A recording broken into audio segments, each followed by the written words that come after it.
Thanks, everybody. Lovely to see everyone here today. So I think we're going to go into a bit of a presentation, and I'm going to do a bit of an intro to the Prairie Climate Center just to ground everybody in the process that we use at the center, and then I'll pass it over to the people who really know what they're talking about, who are Brett and Laura.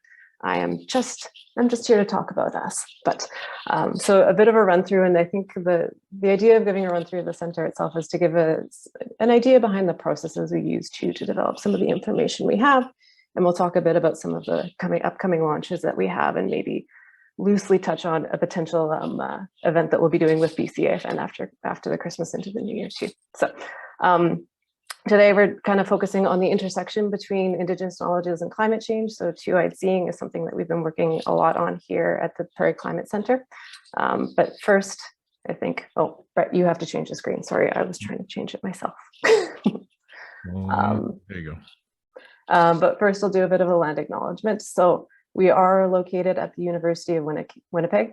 We are one of the internal research centers at the University of Winnipeg, and we're located on Treaty 1 territory. So the original lands of the Anishinaabe, Cree, Oji-Cree, Dakota, and Dene peoples in the homeland of the Métis Nation. Winnipeg's water is sourced from the Shoal Lake 40, which is the shores of Iskatazagagan 39 Independent Nation and Shoal Lake 40 First Nation in the Treaty 3 territories. So just rooting ourselves, we are a bit east of you folks. But so just a bit of an intro to the Prairie Climate Center and how we fit in with this collaboration with CCCS and PCC. We'll get into that too. But so we are in a research center at the University of Winnipeg, and we really work on trying to make climate change meaningful to individuals. There's a lot of data and information, and one of the really strong points that we've learned is that using this information, it's really localized, it's really personalized, and so we take our very interdisciplinary team, which consists of, well, people like me who maybe don't have a specialty, but we have community-based researchers, filmmakers, climate scientists, adaptation specialists, to really integrate this information and make it meaningful to humans so that they can use it in the means that they see best. So that's kind of the background that we come from as a center. Is we're very interdisciplinary people, and like really do work to embrace different perspectives about how to approach climate change and climate information. And I think once Brett starts talking, you'll really get into it and see how we embrace that approach. Next slide, please. So one of the things that we do is we host the Climate Atlas of Canada. And so today we're here with CCCS, our partners who host ClimateData.ca. So there are a few different portals that can be used across Canada for climate data. And I was thinking about this earlier today, and there's some really basic statements I'm going to try and explain why there's different portals. But as we noted in the introduction, climate change gets talked about a lot. Different people need different things, and we can't be everything to everybody. So only one of those is a cliche. But I think that the scope of it is there's lots of people who are really starting to see the impacts of climate change. It's becoming dire in certain places at certain times, but it's becoming very noticeable. And with that, more people are really working to integrate climate change into their future planning. But the realization is that different people need different forms of information to help support their decisions. And so between climate data and climate atlas, there's different ways to access the information, and some people will definitely relate to different versions of information better. And the need for two portals, I think, is that you can't be everything to everyone. There's different ways to present information. There's different ways to access this, and I think it's just understanding that there is a bit of a differentiation, and there's lots of ways to access climate data information. We don't want to leave anyone behind, so presenting it in different ways on different portals is probably the best approach that we've come to. And so we're hopefully here today to talk a bit about Climate Atlas at the beginning, and we'll talk about it more in the new year when we do a full presentation. But just acknowledging that there's lots of resources out there, and if you're really interested in incorporating climate data into planning, then there's definitely some good resources to look at, and Climate Atlas, climate data are a good starting point. So with that, the Climate Atlas is ClimateData.ca, and we have BCCAQ v2 data. We have a mapping interface where you can connect with your region, click in and find local climate data for what you're looking for. We also have, Brett, if you go to the next slide, a lot of other resources around communicating climate change and interpreting it for humans. And so the site is broken down into topics because we know that climate change means very different things to very different people. And one impact for someone will mean something, the same impact will mean something very different for other people. So we've broken it down into topics. So we have cities, agriculture, health, forests, take action, and climate science for those who are really interested in the science and the basics. We keep adding to the site, and Brett will go into, we have our Indigenous Knowledge topic launching very shortly, but we'll get into that in a few seconds. Brett, next slide, please. And so one of the things that we really do is we work nationally, and we work to really generate participatory approaches and community perspectives around climate change, and really embracing that space of narrative storytelling. So here we have one of our videos on the site. We have quite a number of documentary style videos to help communicate climate change with Terry Teegee, who based out of BC, one of the regional chiefs. And we've also done a full video in BC and toured around BC with Beyond Climate that was done with David Suzuki. So really looking through different ways and connecting with people and sharing the information around climate change. Next slide, Brett, please. And so we realized that given the nature of climate change and the narrative basis of climate change and understanding different perspectives of climate change, we really embrace the space of storytelling around climate change and using that as a way to bring in different narratives and perspectives. And you can see this image on the left is one that one of our master's students, Natalie Baird, developed, but it was really working up in Pangerton, up in Nunavut, and working with the community to develop their perspectives around climate change. And you can see that looks very different than some of the graphs that maybe on the site that depict scientific information, but it's definitely, it was embracing the way that community really looks at climate change and embracing their storytelling techniques and their methods. And so that's something that we really try to build into a lot of our work. Right, next slide. And coming with that narrative storytelling piece is the participatory piece. So noticing that climate change is localized and everybody has their own narrative around it, and really embracing the participatory elements of climate change and developing a lot of our resources and helping communicate it. We have people who know a lot about climate change, but that doesn't mean we know anything about a local context in which we're working. So really honing in on how to integrate the various types of knowledges that really support moving forward on this issue and helping people integrate climate information into what we're doing. Next slide, Brett. So one of the other things that we've been working on kind of gets built out in our work is lots of capacity development work. And right now we've been running webinars that are focused on Indigenous knowledges and climate change, as well as webinars that are focused on traditional Western science and climate change, and really working to understand both of them are really, really essential in the process. And that's what Brett will really get into after this, but helping people develop their own capacity to understand climate change and work with it in a way that is meaningful to them. Next slide. And what this all really leads into is adaptation planning and risk assessment. And this is something that we've done a fair bit of at the center as well. And we'll touch on not as much in this presentation, but into the new year when we come back and present on the Climate Atlas. But and our approach to risk assessment is really taking in that knowledge co-generation piece. So understanding the data is the useful basis for climate change risk assessment, but knowing that that data means very different things to different people. And the approach and the process for transdisciplinary knowledge co-generation is a huge piece to how we've approached risk assessment and adaptation planning. We've worked with First Nations communities, we've worked with small municipalities, we've worked with full governments on doing this. And one of the reports that's available online, if you want to take a deeper look into kind of the full process of risk assessment planning that we've looked at, is with the city of Selkirk. And we've really helped to develop a strategy that was based on the community priorities, but also integrated into the community system with respect to implementation, which is a really huge piece when it comes to risk assessment. Next slide, please. And so risk assessment and adaptation planning, as you can see here, it's a deeply community process. We have this picture in the middle where there's a bunch of people sitting around the table, and that's essentially what it looks like quite often, is getting into the bringing all the knowledges together so we can maybe provide the data and a bit of information about what the changes look like, what the impacts look like.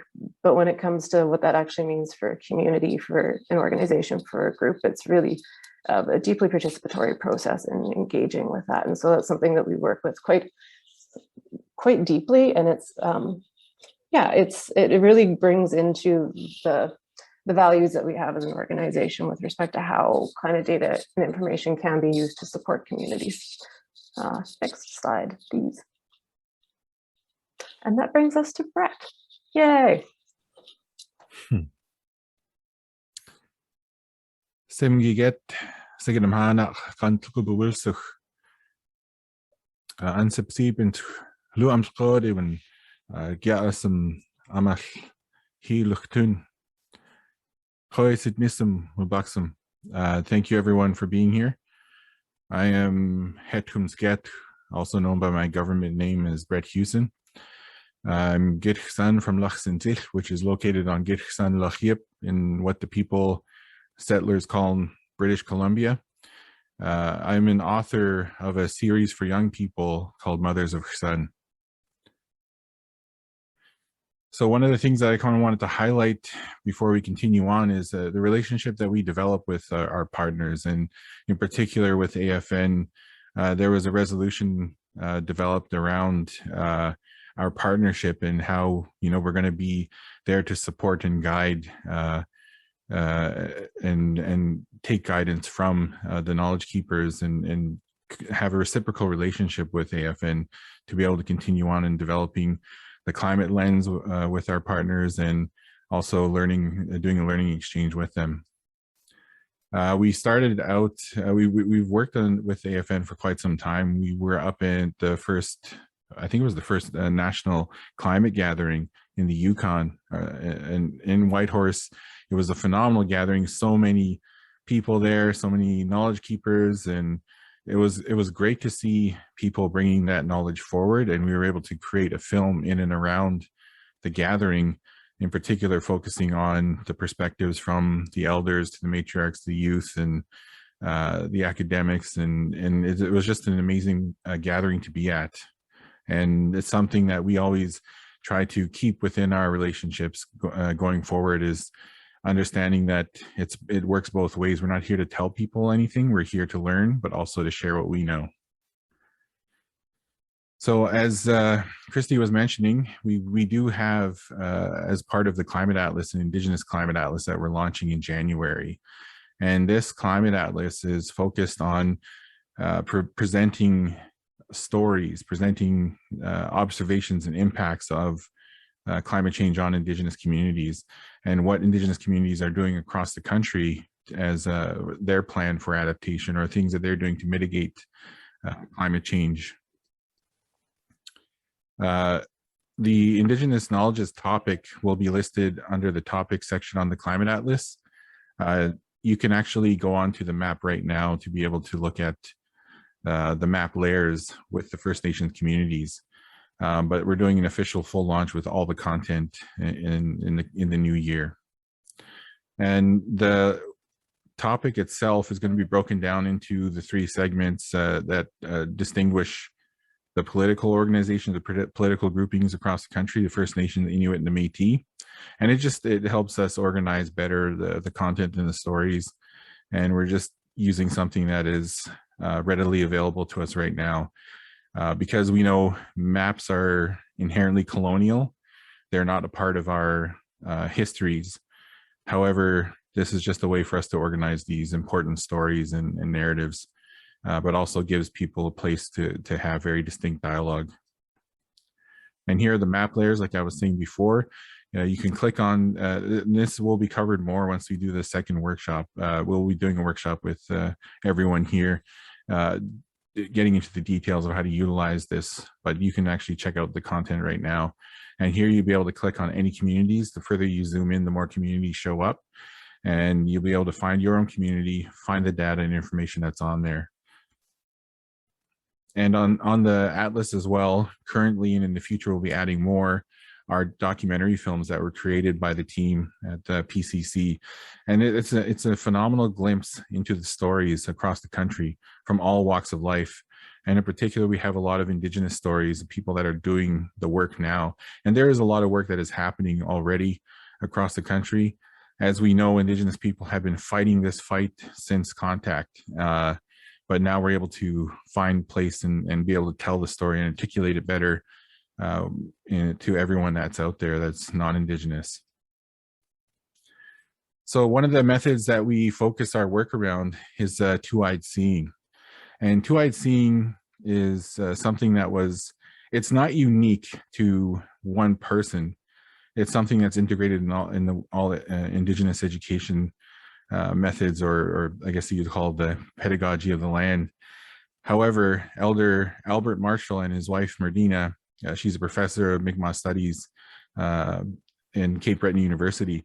They had to coin the term two-eyed seeing. And this was something that they had been discussing years ago around the dinner table and talking about how to try to increase the participation of Mi'kmaq people in scientific studies, in scientific programs. And so this discussion led them to developing two-eyed seeing, translating this information into a way that can be utilized by anybody.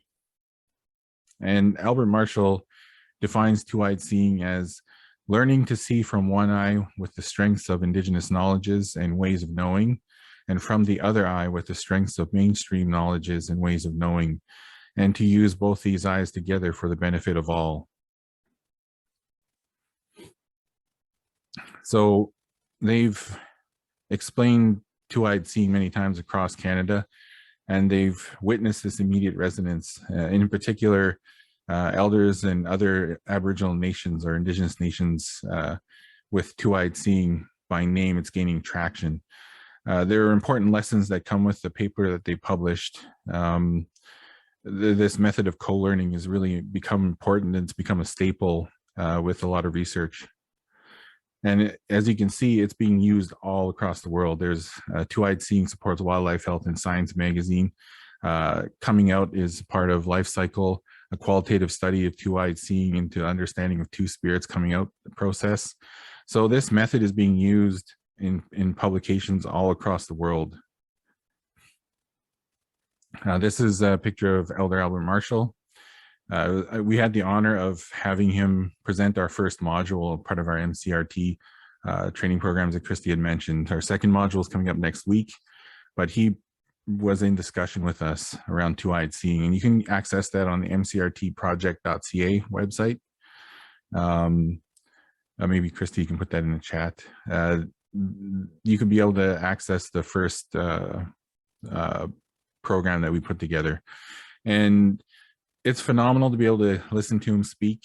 I always, it's an honor for me to always listen to new elders from across the country to learn the different perspectives. I spent all of my time with my grandparents growing up, and it just warms my heart too, because I reminisce about my yeah and zeets all the time when I get to see others speaking. So recently there was an article published in TVO, and it was what are Indigenous knowledge systems and how can they help fight climate change?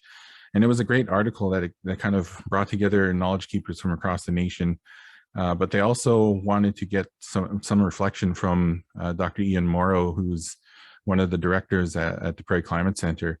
And it was the knowledge keepers who invited him because Ian's been doing a lot of work in the north, but also the work that we're doing now in integrating Indigenous knowledges into climate research. And so if people want to check out an article, this is the one here. What are Indigenous knowledge systems and how can they help fight climate change? And that's on TVO. So you can Google that. It's a great article on the integration of the knowledges. Oh, why is this not going? There we go. So the narrative thus far, the IPCC has released a number of reports from 1990 until now. And this current report that was just released, they said that it was a code red for humanity. But something that is not included in these reports are the reflections from Indigenous knowledge keepers. And, you know, it's something that's been lacking from a lot of research across the world, arguably from the people who understand the land the best. Oh, something's wrong with this thing. It keeps going backwards. Okay, so Currently, this is the trend that we have to take.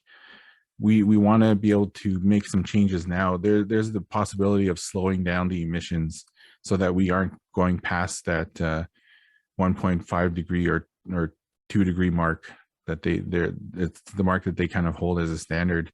So this is arguably the most important decade that we have right now to take action and to actually be able to make change to slow things down. We're past the point of stopping it, but what we want to do is take action so that we can have something recognizable for our children in the future. We have to think ahead, many generations ahead. And one of the things that recently has come up that some may be aware of and some may not is COP26. And it's just, you know, the gatherings that they have with the countries when they get together to talk about climate change, they're not really talking about climate change in a sense that we need to make change. They're talking about climate change a lot of times from the perspective of how can we preserve an economy. But one thing that was an improvement, where there are a lot more Indigenous voices that were at the COP gathering. And there were some phenomenal thinkers there. We do a lot of work with Will Goudon from MMF. Ariel Deranger from the Indigenous Climate Action was there. But these voices are becoming a lot more recognized, and it's one of the things that we hope to increase is this respect and recognition of those of us who are participating in this work. Because like I said, we've been doing it forever. You know, there's so much coverage about that young lady, what's her name, Christy? Greta. Yeah, Greta Thunberg. So, you know, there's Greta Thunberg, but there are a number of young Indigenous women who were fighting for clean water long before her, and man, did they not get any news coverage. It was just like APTN and CBC Indigenous and, you know, all the Indigenous storytellers, but none of them would get recognition. You know, they were raising the same kind of issues, talking about the changes we need to make as societies. Now, what we're gonna, one of the things that I wanted Laura to share with us is a bit about the papers that she's been working on and the lack of information from Indigenous communities. So I'm going to hand it off to Laura. Sure, thanks, Brett. So yeah, I'm Laura Cameron. I'm a research associate at the Prairie Climate Center, and also calling from Treaty 1 territory. And I am happy to be here. I'm just gonna chime in for a few slides here and there in Brett's presentation, but just building on what Brett was saying about the climate conferences and sort of the UN process about bringing together knowledge on climate change. So Brett was outlining like the IPCC, the Intergovernmental Panel on Climate Change, puts out these big assessment reports every several years, which everyone will be familiar with, every 5 years or so. And back in when the 5th assessment report came out about 5 years ago, we did a review of that report looking at how Indigenous knowledges and experiences and voices were included in these assessment reports.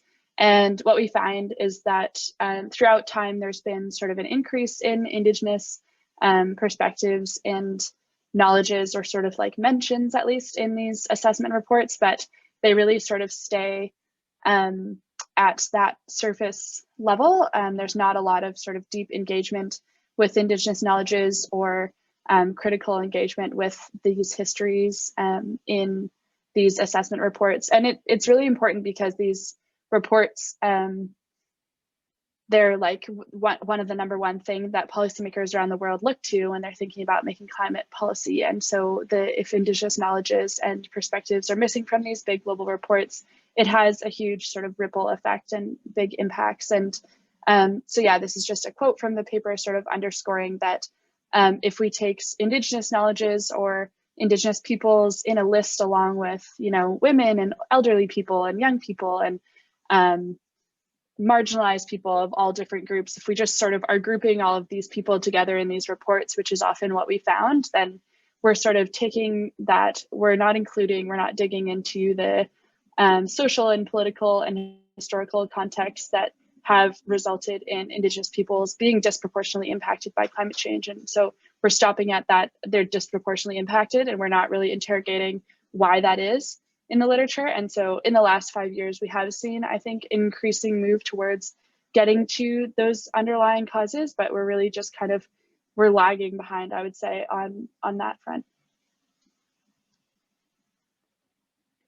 I'll pass it back to you, Brett, for now. All right. So again, like when I was talking before about some of the work that Ian was doing, he spent a lot of time in the North, and he spent a lot of time creating amazing films with director Zacharias Canuck, and I think a lot of people are familiar with his work and the Enton Arjoat, the Fast Runner. I'm a big fan of his work, but he wanted to create a way to dialogue or to connect Indigenous or Inuit knowledge keepers to climate change research. And the way that they did this is through film. And I've got a little clip here that I wanted to share. Hopefully I think I might have to share my audio as well, right? Give me a sec here.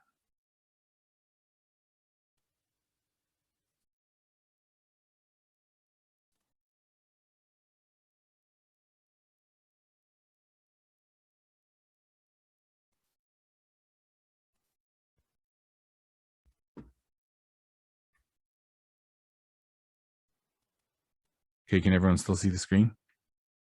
No, now you're just sharing sound. Okay, I gotta try to click on it. I'll figure this one out again. You could act it out. That might be a great in between. Okay, you see it's the screen again? Yeah. Okay, I'm gonna play this and let me know if it works.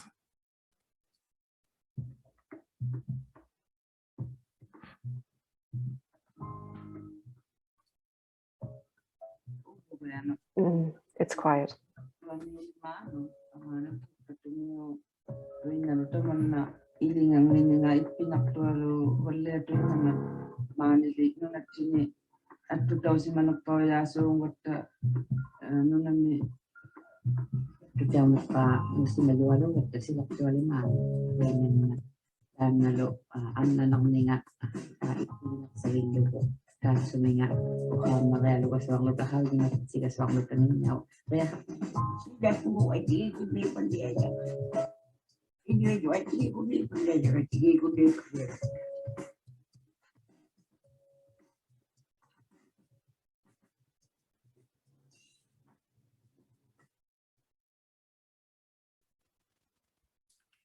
So the film that they were working on when they were starting to develop this, Ian kind of started to see this. He was trying to figure out, how can I connect this Western science to this narrative, to this knowledge? And when they were looking through the film, he realized that there's just no way that you can do this in English. They're sharing in their language, and there's very important information that comes out of that sharing. And as many of you may know, there are certain things that you just can't translate. And so they did this through film, where they're able to visualize the things that they were sharing as well. And so instead of including anything in English, they just took that information from the knowledge keepers and talked about their experiences and how climate change was impacting their livelihood, their culture, and their whole way of life. Oh, it's not going forward. There you go. So one of the things that was really kind of coming through a lot of the work that Ian was doing in the North was the way that the Inuit peoples talked about the land. This here is Elder Inusik Nashlik, and he was talking to Ian about how the icebergs are viewed as living beings. And so when Ian was listening to this, you know, as he says himself, he was just this ignorant white guy who was up in the north and listening to them. He's like, oh, okay, this is a mythical story. And then Ian was out on a boat hunting seal with one of the knowledge keepers, and he saw this iceberg. And he took this picture because he saw this figure in the middle. And to him, it just started to kind of become clear what exactly the elders were speaking about. So this kind of brings me to, the work that I do. And where I'm from, we have a lot of ways of describing our world as a living being. We had names that described many areas as living beings. And right now, one of the things we're experiencing is this huge decline of glacier around our territories. And they're declining, or they're decreasing at disappearing at an alarming rate. But we also had names specifically for each of these regions. And, this glacier, when I was a child, this is my son here, Warren. When I was a child, during this time of year, we're here in August in this picture, this time of year, normally that glacier was actually in the lake a little bit. And in the winter, the glacier would come all the way to the road. But this is where it's at now. It reduces quite a ways in, and in the winter, it doesn't cover the lake anymore. But in viewing these different perspectives, every aspect of life, viewing every aspect of life as a living and breathing entity is not just to serve religion, as it's been described by Western anthropologists, but rather to distinguish the importance of respect, rights, and protection that our precious resources need to be preserved for the generations to come. So this is kind of reference to the ways of knowing, because a lot of people view Indigenous knowledges as mythological. A lot of that came from when the language is being translated. The first people to translate our languages were priests. They were people that came from the church, and they didn't have an understanding of the world and how it worked the way that we did. So everything to them became mythological. But for us, when we talk about our beings, our sacred ceremonies, they are directly tied to the realities and the truths of our lands.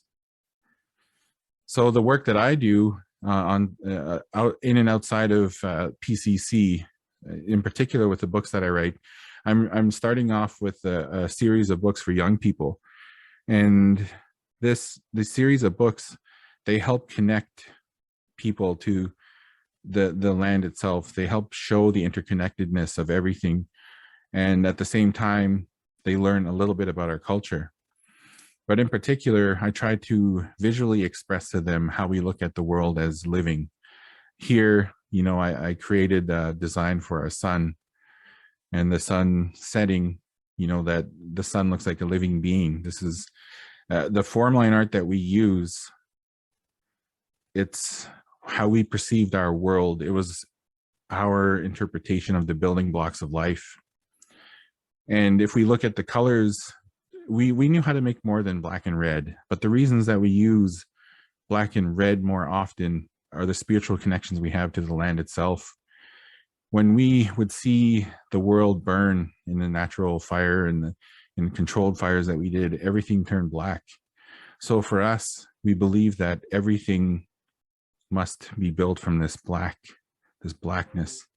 This was a rudimentary understanding of carbon-based life forms. And our shapes that we use in form line, they are what we perceived as the building blocks of life. So you could akin that to something like, I don't know, an atom or cells, whatever it may be. We started to look at the world in a different way. So when we talk about our artists being our spiritual connections, this is why, because art was our way to show the world how we would see it, and also help other people understand how the world works. So these were our building blocks of life. So in the stories that I tell, I'm integrating two ways of seeing. I write stories about the pathways of each species. So from the beginning of the life to how they live their whole life, from the perspective of the mothers.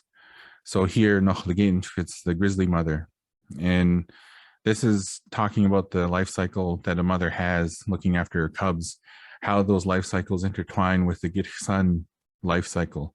And a lot of us focused our life cycles around everything else that existed around us. We belong to the land. The land doesn't belong to anybody. We're just a part of this system. And on top of the books, what I did was I also include definitions of the English words for the young people to see things that they might not understand. So here it says imprint. So these definitions here are there for the young people to see. It's really important information for teachers as well. So this is something that really brings perspectives together in a good way. So all of the knowledges that I have of the life cycles of the animals, I learned from the knowledge keepers on our Lachiep, the knowledge keepers from across all of our Lachiep. I grew up spending time on the land with them. There's a lot of people who are out there to this day that know the land and know exactly how these everything connects together. And again, all of that is something that we look at with the work that we do. In particular, again, going back to the Indigenous Climate Atlas, that wasn't something we just said, oh, we need to do this. This was something that we were guided by all of our knowledge keepers that we work with, the matriarchs that we work with, the Indigenous academics, leaders, youth from across the country. They're the ones who are asking for this, for us to create this.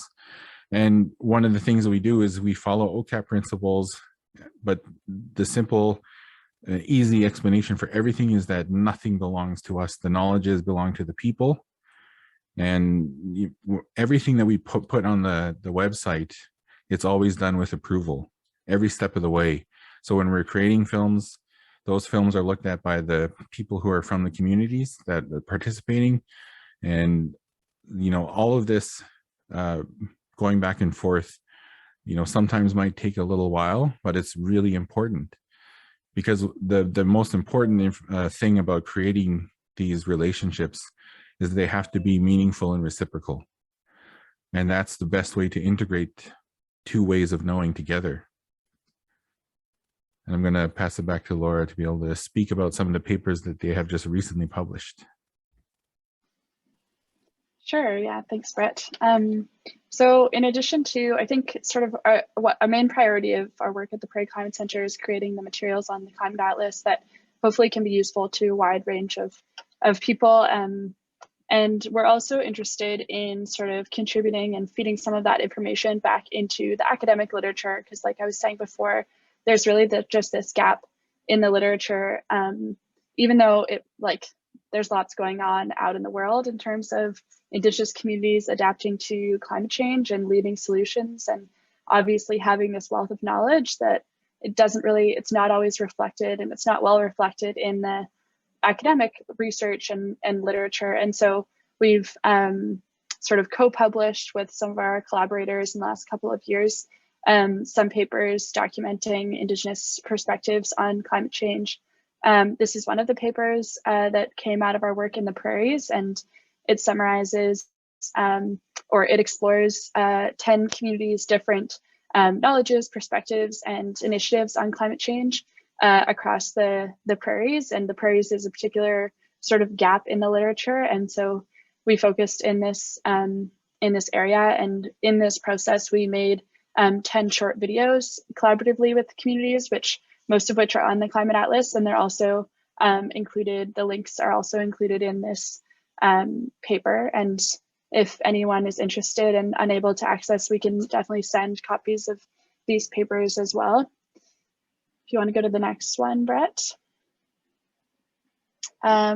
Another project, so we've worked for many years with Dave Kershane and knowledge keepers at the Turtle Lodge in Sagin First Nation. And this work was actually part of my master's thesis. And so we worked to support an initiative that Elder Kershane had called the Anjse Key Initiative.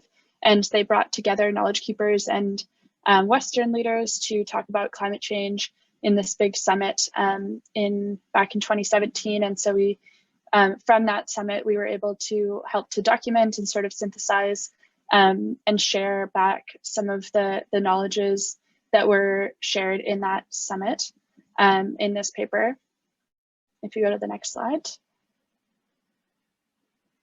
And so just sort of touching on some of the results of that and the discussion, really, we highlighted in a few figures in the paper, but essentially the discussion really went deep into the underlying sort of values and conditions that are causing climate change. And it was really like a very holistic picture. And again, like Brett was saying, like all of the humility that we bring in this work and the just being prepared to have our minds blown as a master's student, I was definitely like, are we talking about climate change? We're talking about like residential schools or, you know, all of these different things that would come up in this conversation, but it's this larger picture of what is actually driving the impacts that we're seeing, and being able to understand them from this holistic perspective is the only way that we're going to be able to create solutions that actually serve these communities and not just sort of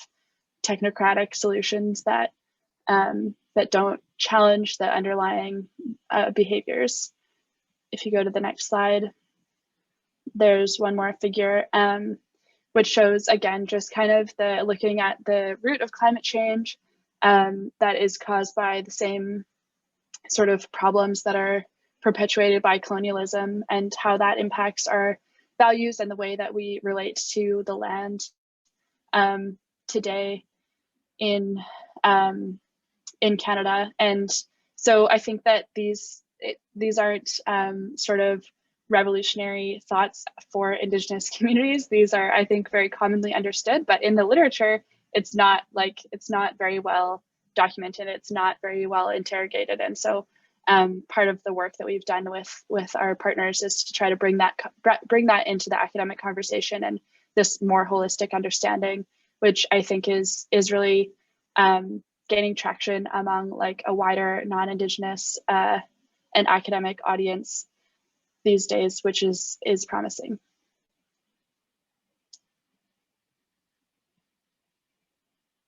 So I think Brett has a few discussion questions to lead us in here if we have more time. Yeah, so what we kind of wanted to do now is actually I'm going to pop this just to here for now.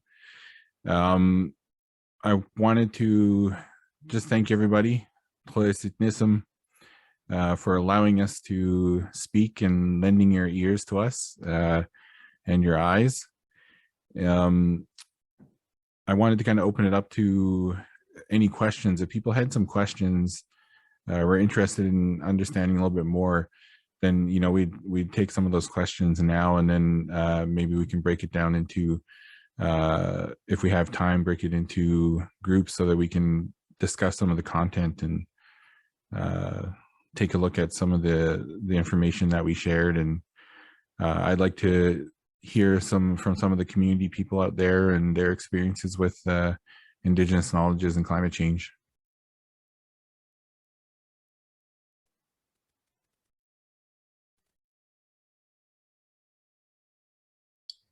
Thank you, Brett. We invite people who wants to raise their questions. You can also type in the chat if you want. Lee, Stefan, I think it's Chief Lee. Yeah, Chief Lee, go ahead, please. Hansla, election one in squash lease behind Cook, we have in the Cup Nation, BC Interior. Hello and good morning, everyone. Lease behind Chiefs Co-Water Band. Talking to you from the unceded territory of the Nlaka'pam Nation here in the BC Interior, just outside of Merritt, British Columbia, the beautiful Nicola Valley. Great presentation, Brett. Really applaud you for all the hard work that you're doing and passing your knowledge down to the youth. And I think, you know, as First Nations people, we all have to do that. I attended this meeting because, you know, the events that are happening here in the Nicola Valley with the flooding. We're dealing with devastation and catastrophic events. And it was due to the wildfires that happened here in the summertime. As a leader, trying to get the message across to the provincial government and in showing my frustration about why it took them a week to jump on the fire closest to our reserves is very frustrating, because it took 7 days for them to start putting resources on that fire. And due to the lack of time in putting that fire out, in my eyes, caused these floodings that have happened and devastated the city of Merritt. It's disturbing when, you know, when we as First Nations people, Indigenous people, start talking to the provincial governments about what they should be doing and using our Indigenous knowledge, they tend to ignore us and walk away. And it, you know, in the end, Mother Earth is going to do what Mother Earth does. And the power of water has shown its strength here in the valley with the flooding that has happened right from the headwaters of the Coquihalla all the way down into the Fraser Valley. And I think, you know, with the Indigenous perspectives on climate change is very important. And that's a message that we got to get through, not only to the governments, but to the rest of the world. So that way they start listening to us. For a while now, you hear people saying, climate change, climate change, climate change. It's a climate crisis. What do the leaders of the countries around the world do not get? That it's a crisis now. Are these events going to start happening annually? Because after the wildfires comes the flooding. So I raise my hands up to all the hard work you're doing. Thought I'd comment. Kukstam. Thank you. I truly appreciate that. And thank you for your amazing words. It makes me feel good about the work I'm doing. Does anybody else have any questions, comments? I think we went through in a pretty good time so that we leave time for people to share, because I know there's a lot of people who have stuff they wanted to share or to ask. Oh yeah, Curtis, go ahead. Good morning. Can you guys hear me? Yep. Hi, good morning. My name is Curtis Nick. I'm from a house at West Coast Vancouver Island, Tofino area.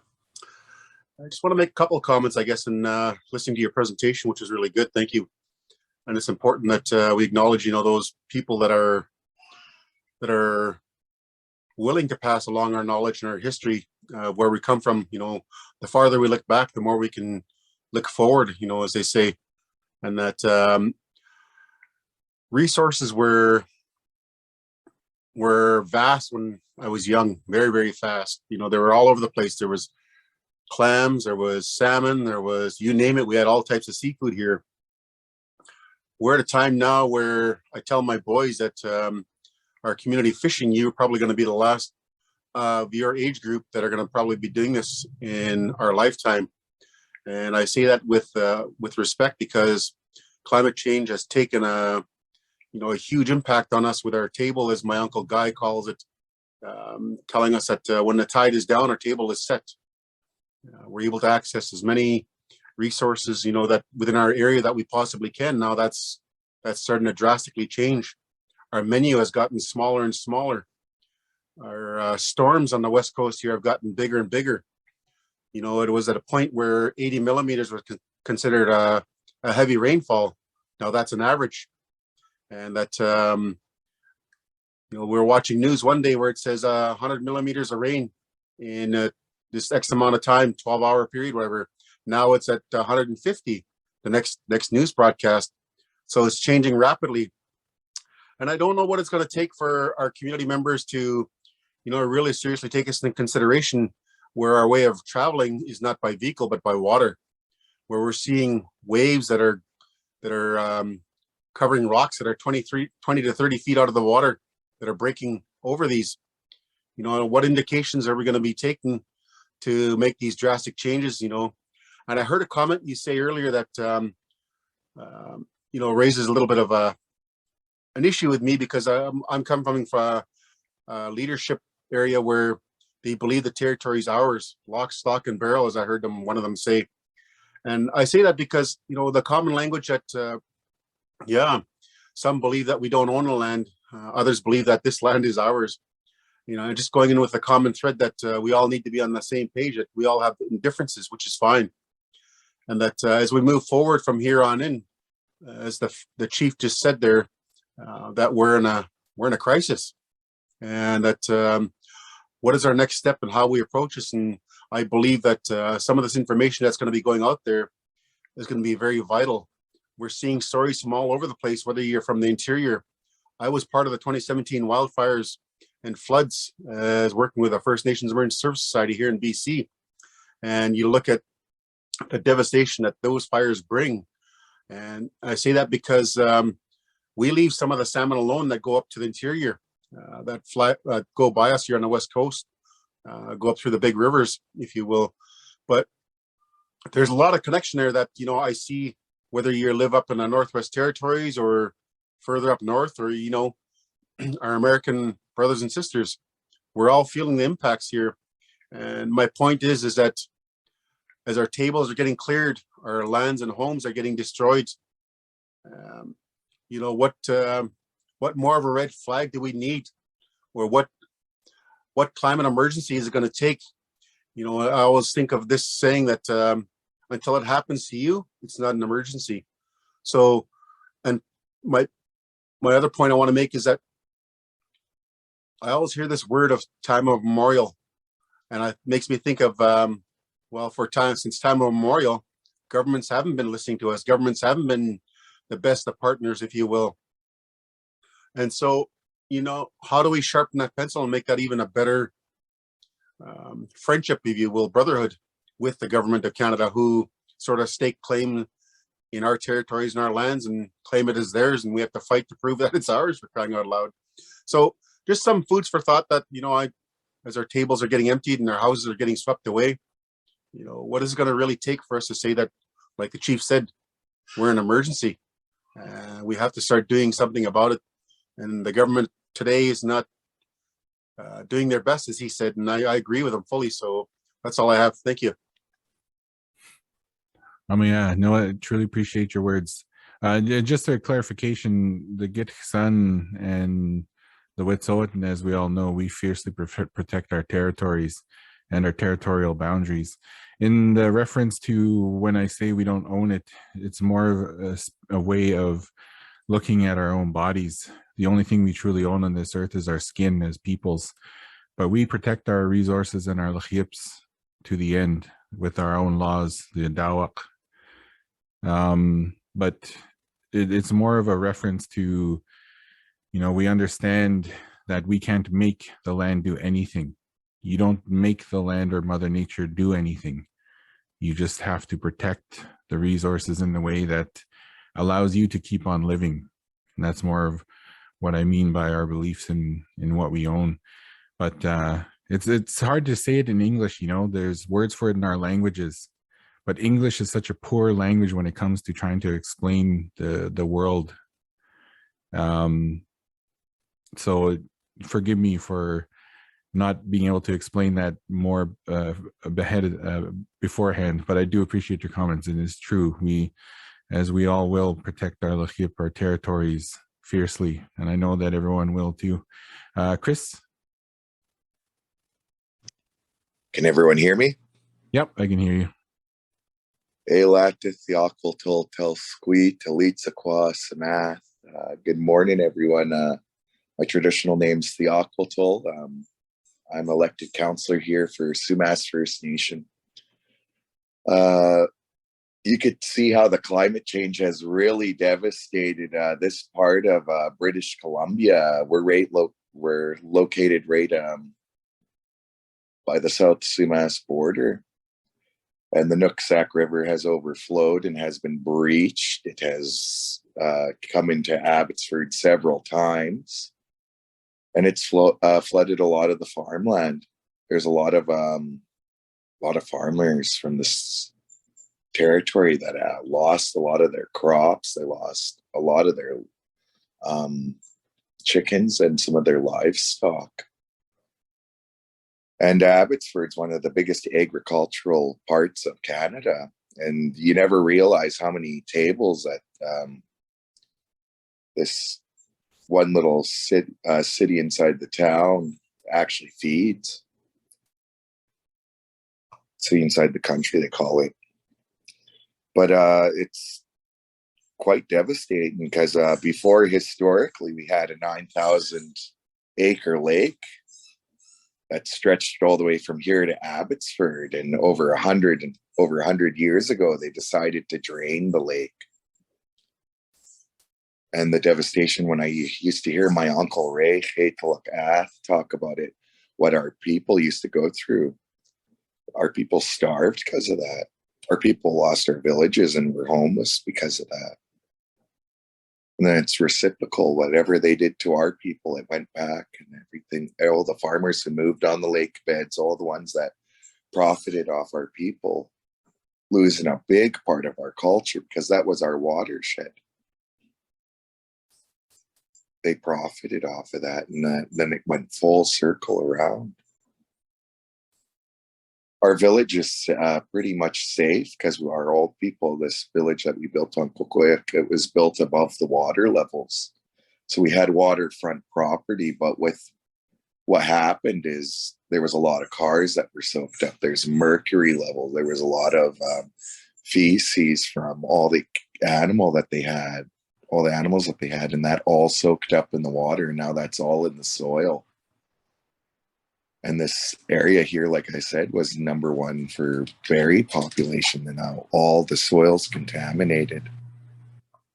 So it's the flood has done a huge number over to our side of the territory. Hasn't affected our community, but has done a huge number to the city of Abbotsford. It's just wanted to let everyone know we're still not out of the storm yet. But I'd like to thank everyone for listening, and I wanted to share what was going on my side of the community. I'd like to thank all the cookbees, the chiefs that spoke for me. See it all. Thank you so much. I really am appreciating the comments. My heart goes out to everybody down there. I know, just how devastating that might be. And I can only fathom it. I can only imagine, but my heart goes out to everybody, and my prayers go out to everybody down there. And, I'm truly appreciating these words. They're important for me to hear, important for everyone to hear. And I think that's one of the things we need to really strive and work towards, is including these stories and these narratives, not after the fact, but when we're talking about it as Indigenous people, when we're sharing the information we have from the land right now. We're often pushed to the side because we aren't part of the patriarchy that is forced upon the nations. And that's one of the things we have to change, is how because the nation operates under a patriarchy, and that's not how our nations work. So it's failing us in that respect. But I do appreciate a lot of these words. So next we have, I don't want to I don't want to mispronounce your name. If you could share your name, please. Squaquash. It means sunshine. Thank you. I love that name. Thank you. I really enjoyed your guys' presentation. So I am from Lytton, British Columbia, the town that burnt down over the summer. And with all the flooding that's happened, we've had 2 major landslides now that have cut off the main highway in both directions. And a big thing that's been going on with our elders is not a lot of them understand that this is climate change. And they're like, oh, we've been through this before, like a storm or a fire. Do you guys have any advice on how to talk to elders that this is climate change and just not another weather related event?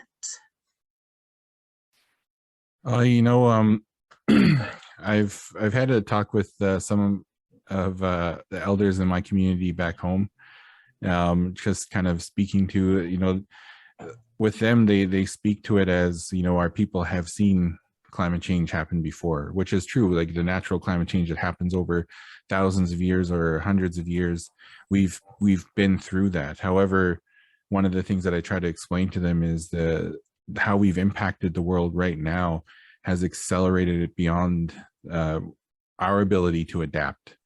So it's important that we have to know that we live in a very narrow margin of comfort as Indigenous people, as anybody, as human beings. We live in a very narrow margin of comfort on this planet. The world will be happy when we're gone. It'll be continuing on. Everything will just flourish. But with us, it's a very narrow gap of comfort that we live in. And right now it's being pushed to the brink of where it can keep the population that's currently on it. We're at the brink of that ability to stay alive or just be comfortable. We're going to have people who are moving out of areas because they won't be able to grow crops. They'll be moving north or south, whatever it may be. Climate migration is already happening. I think a lot of us who are on the land can attest to seeing the different species that are happening to pop up now, and some things are becoming hybridized because the cycles have changed. I know in the south, some of the salmon have created a new crossbreed species, that because the cycles are so different. I think just kind of explaining to them about the cycles is important, because that's what they would understand is, elder, what the cycles you used to remember are changing. They don't happen at the same times anymore. This berry might only come for a week during the summer now, or something that you guys can visually bring to them that helps them understand better the change. And the other thing too is many of the nations we had our controlled burns that the province forbid after the 1940s, and those changed our territories completely, and we're seeing the effects of that now in the south. Everyone is experiencing that now. Things that we had talked about, that we had pushed forward, and we were telling them that we have to do this stuff. It's the only way to keep our ecosystems balanced. But they stopped everything that we did. So I think showing them the cycles is important. I think that would probably be the best way to do it, is to look at other people who are on the land. If you have family who are still fishing or trapping or anything that they do on the land, berry picking, agriculture, whatever it is, helping the elders kind of see the change in cycles will, I think, better illustrate it for them. Hopefully that helps a bit. Yes, thank you. And just a quick follow-up. Do you have any advice on, because these are such big events happening, not re-triggering them with past trauma and generational trauma of residential school? I can't, every nation has a good way to deal with their traumas. Myself, I do a lot of ceremony. Since I was a child, I've had relatives over here in Manitoba before I was born. So my grandpa, he made sure that we had our own ceremonies, but he also wanted me to experience ceremonies here because he saw it as an important way for me to deal with a new world. So I have uncles here who taught me the sweat lodge. we have our own sweat lodges too. We're on our territory. A lot of people think we don't, but we do. And but I learned the Anishinaabe and the Cree style of sweats as well. And I ceremony with a lot of people over here, and that helps me mentally. That helps me cope with a lot of the triggering, because my dad went to residential school, and you know, this past year has been incredibly hard for me. And then on top of that, hearing about all my relatives in the South and everything they're going through in Southern BC now, it's hard. You know, I can't imagine the people that are going through it themselves. And, you know, again, I think if you can find something that's on the land, that's the most important. The land is what's going to heal us no matter what. You know, even if you just get out there, if you aren't a ceremony person and you've gone to religion, then, you know, so you can still go to the land, you can still be on the land, and you could still learn from the land and heal from the land, you know, eat the food from the land. Those are the things that heal our bodies. And, you know, that's, I think, probably the best, in my opinion, the best route. Thank you. Thank you so much. Alex?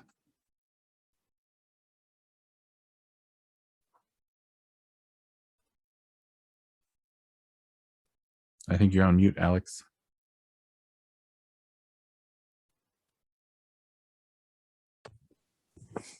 Hey, can you hear me? Yeah, I can hear you now. Hi, I'm Alex Lulwa from the Honeycoteens First Nations government, also known as Nehemiah.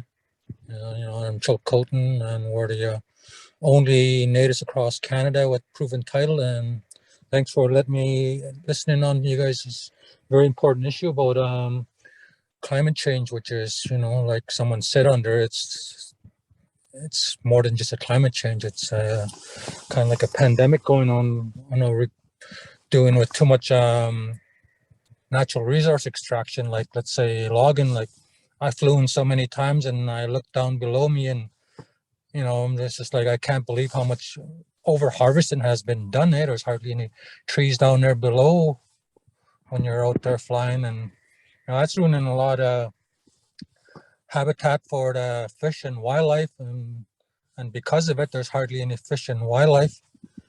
I talked to my neighbors across Canada where they said there's just too much gas and oil rigs around their places, and they can't drink their waters. Yes, I've been on fires as well, where back in the day we fought fire with fire, or fought fire with water. And nowadays they're fighting fire with fire, which we've never done before. And we're also, like, because we're in a proven title, like the government has no say in our lands, but we're still sitting on the Joint Resource Council, where we deal with all our natural resources, and also sit on the Fish and Wildlife Panel and the Forestry Council. But those does not affect what's on our title land, but our neighbors on title land. But I don't know about these agreements that you get in with the governments.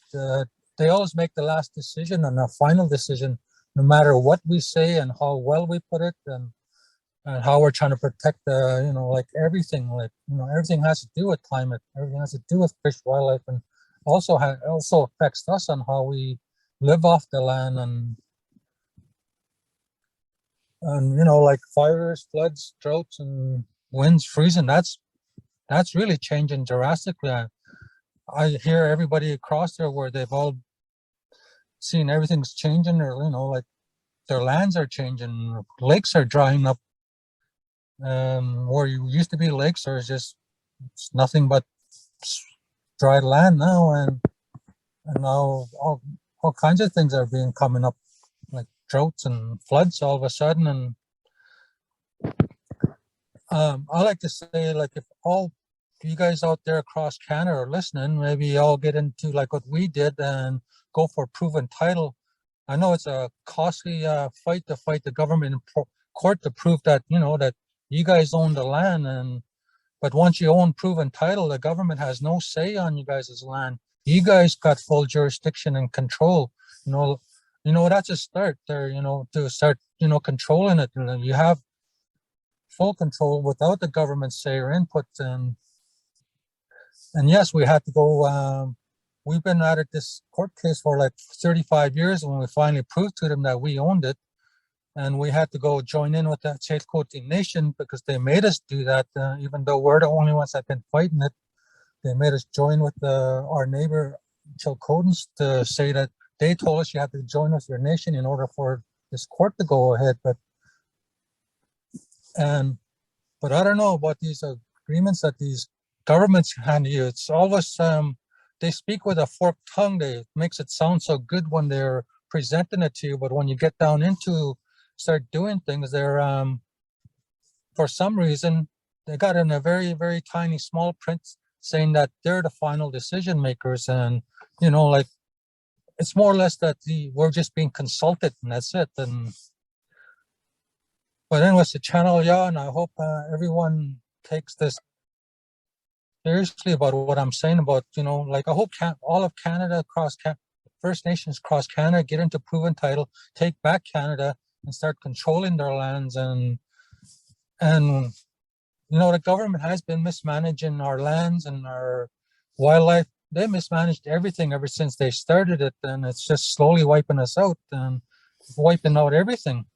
But anyways, thanks a lot. Thank you very much. It's really important to receive your perspective, and it definitely is difficult for us to navigate because, you know, we know what the land needs. That's it, plain and simple. You know, a lot of Indigenous communities, we take climate action immediately. But we have a few minutes until lunch break, but I wanted to see if there's anyone who had a question before we wrap up here. And also just kind of leave everyone with a little bit of a thought to think about with the discussion that's been happening. You know, what is it that you would like to see your community doing with regards to adaptation planning? You know, how do you see your knowledges being utilized and brought together with research in a good way? You know, and I think often when I see research being done within Indigenous communities, I tend to see it where the researchers will incorporate new findings from Indigenous knowledges, but then they kind of talk at you and after matter-of-factly just kind of throw someone's quote in somewhere on the paper, and it's never really about Indigenous knowledges. I think a lot of the issues too that come along with that is everything is very compartmentalized and not interconnected. They throw everything into sectors, so many different sectors, but one thing you do in one sector is ultimately going to affect another sector. And that's the biggest issue that I think a lot of times we have to deal with is they break it down into sectors to be able to push forward any sort of initiatives. And I think that one of the things we need to do is start to look at the interconnectedness of everything. And like Laura's paper was speaking about having a change of heart, looking at the way that we do things as a system or systematically. The system currently doesn't seem to be working. But yeah, I can take one more question before we finish up here. Hello. Hi, Byron, go ahead. Yep, Byron here. Just a quick question. My name is Byron Spinks. I'm from the Lytton First Nation and in the Fraser Canyon within the Lekwungen Nation. And I'm interested in your Climate Atlas of Canada. And I think Lytton has, and our whole territory has a good story to share. Is there any way we can get that story included in the Atlas, or what's the process for that? Because we're at ground zero for the heat wave that came through BC. We were the hottest spot in Canada for many years, and we reached over 55 degrees Celsius on June 30th. Then we had the flooding or soon after that. I think there's some good comparisons there that we can look at and how the impact of climate change is happening and what caused the impacts of climate change in our territory. So is there any way we can get that included? Yeah, you know, we're going to be doing another presentation in the future. Patricia will notify everybody when that will be. We're going to actually talk specifically about the Climate Atlas and using it as a tool. But also, you can connect with us through info@ClimateData.ca just to kind of connect with us. And normally what there's only a few of us. I mean, our organization, I think we have 2 dedicated filmmakers and a few others who are filmmakers, but we're also researchers as well. And you know, it's we want to be able to share as many stories as we can, and that's something we're still trying to work on for the future of the Climate Atlas, is finding a better way to have people's stories being folded into and integrated onto the Climate Atlas, so it doesn't always just have to come down to selecting a few a year to make films about. But we definitely want to share your stories for sure, and we're working with a number of different organizations to try to be able to share stories with one another and connect with one another in a good way. And I'm hoping that our partnerships with AFN and Indigenous Climate Action, all these different organizations that we're looking to work with now, will help provide solutions for us in the future to be able to better have tell more stories and share more stories in the future. But you can, Patricia will also have our emails available, and she can share it with everybody here. She'll send out in the emails, in the email invites. And then like I said, once we figure out a time in the new year for us to do the session on the Climate Atlas, Patricia will organize that. And, you know, I recommend you attend that as well. And we'll specifically be getting into how to utilize the Atlas as a tool. Okay. Thank you, Brett. Thank you so much.